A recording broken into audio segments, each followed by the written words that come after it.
Good day everyone, welcome to InvestQ. We are going to speak about why investors should choose Sri Lanka over any other investment destination in the region. And to speak to us about this topic, we have Mr. Prasanna Vithanage, the Program Director of Sri Lanka Investment Conference Series. Good day, sir. So, Mr. Prasanna, tell me why you think that an investor should choose Sri Lanka over any other investment destination in this region. Well, as you know, Sri Lanka is located in the mid of four major continents, Africa, Asia, the Western region and Australia. And we are basically connecting East and the West. Yes. Therefore, and also connected with 2 international airports and 2 seaports and 12 domestic airports. Sri Lanka is having the best potential to become a major maritime hub in the region. It's also a leisure destination with beaches, ecotourism, jungle safaris, Yes. Where there is a lot of cultural heritage behind.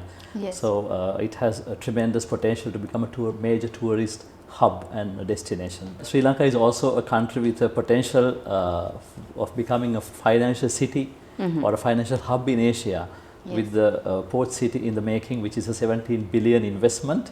Right. It will generate in the next 15 years, by 2035, at least 100 billion GDP.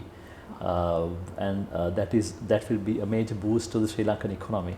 And thirdly, Sri Lanka has the potential to become a major industrial and a manufacturing hub. As you know, the Mattala airport and the Hambantota seaport infrastructure is complete, and there is a 15,000 hectares of industrial park available for manufacturers to come and set up their manufacturing facilities. With this in development, Sri Lanka would gather at least another 150 billion GDP by 2035. That's the estimate.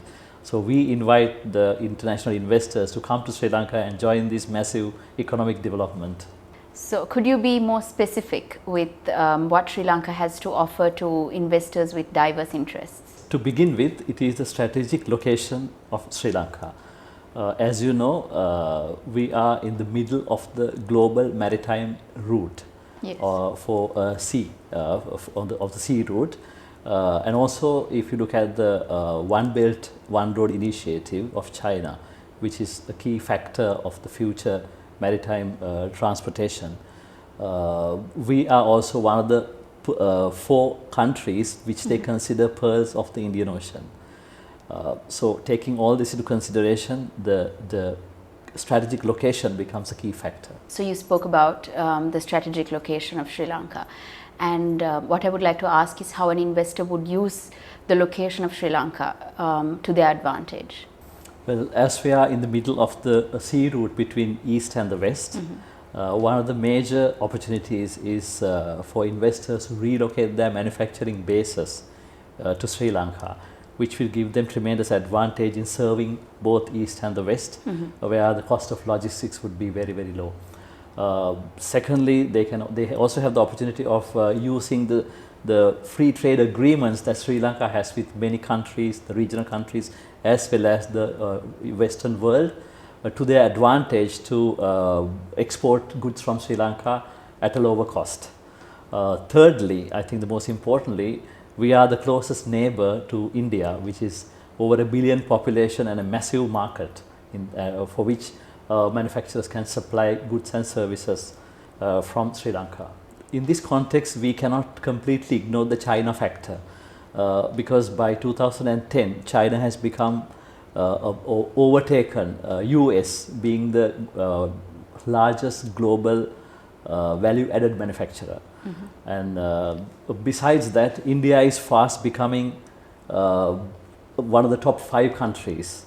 And by 2030, 2/3 of the entire global value-added manufacturing will be done in Asia.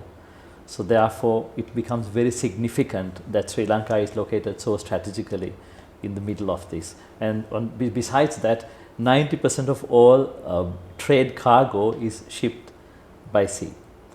So this is why the sea route and the strategic location becomes so critical. So if you can speak about how Sri Lanka has managed adversity in the past and now how Sri Lanka is managing the impact of COVID-19 on the global economy. Well, as you know, Sri Lanka has experienced a 30-year-old civil war and come out of it, and has over the past 5 years had an average growth of about 5% in GDP. Yes. Also, Sri Lanka very well managed the global economic financial crisis in 87-88, and later the East Asian crisis in 97. In spite of all this, Sri Lanka has been quite resilient in the face of these adversities. So these achievements are underpinned by a very dynamic private sector, also pro-business government policies, and also a renewed investor confidence. So Mr. Prasanna, Sri Lanka is very famously known as the Pearl of the Indian Ocean.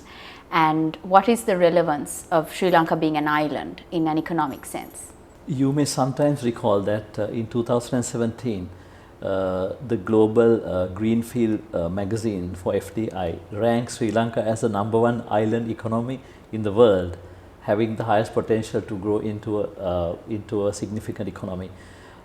Sri Lanka has a large sea-based economy because there is 200 nautical miles of sea, which is actually 6.7 times the land area of Sri Lanka. So the sea-based economy can be massive, and we need the investors to come in and exploit this potential of the sea, of the economy, which is maritime-based economy. So the diversity is unparalleled because between 2003 and 2017, Sri Lanka attracted FDI across 35 different sectors.